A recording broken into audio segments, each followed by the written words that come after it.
Rice వాళ్ళందరూ నమస్కారం. నా పేరు వచ్చేసి ప్రసాద్. నేను ఈస్ట్ వెస్ట్ కంపెనీలో బిజినెస్ డెవలప్మెంట్ ఆఫీసర్గా పనిచేస్తున్నా. ప్రజెంట్ వరంగల్ జనగం 2 మార్కెట్లు చూసుకుంటా మనం ఐనోన్ విలేజ్లో ఉన్నాము. మన east west company Bender sniper Rajanna పెట్టడం జరిగింది. అన్న మాటల్లో ఏ విధంగా ఉన్నదని తెలుసుకుందాం. అన్న నమస్తే. అన్న నమస్తే. మీ పేరు చెప్పండి అన్న. నా పేరు పిండి రాజ్ కుమార్. మా విలేజ్ వచ్చేసి ఐనవోలు, నాగపురం. ఇది నేను ఈస్ట్ వెస్ట్ సీడ్స్ వారి బెండర్ రకాన్ని స్నైపర్ వేసాను. ఇప్పటికి ఒక 15 రోజులు అయింది. కటింగ్ ఈజీ ఉంది.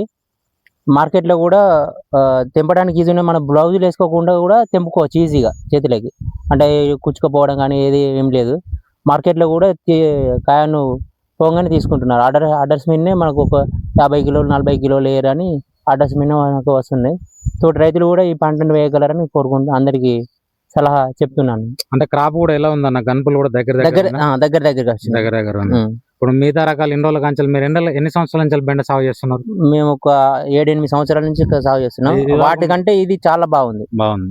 అంటే దేని వల్ల బాగుంది? ఎక్కువ అంటే కోతలు కానీ దగ్గర గనుపులు ఎక్కువ, ఈల్డింగ్ ఎక్కువ వస్తుంది. మేజర్ అంటే కాపులు ఎక్కువ వస్తుంది. ఇప్పుడు రైతు మాటల్లో మనం తెలుసుకుందాం. ఒకసారి క్రాప్ కూడా చూసుకుందాము ఏ విధంగా ఉన్నదో. గనుపులు కూడా చూడండి చాలా దగ్గర అంటే దగ్గర ఉన్నది. చూసుకోండి క్రాప్ కూడా. ఇగో కటింగ్ కూడా చూడండి ఎంత ఈజీగా ఉన్నదో.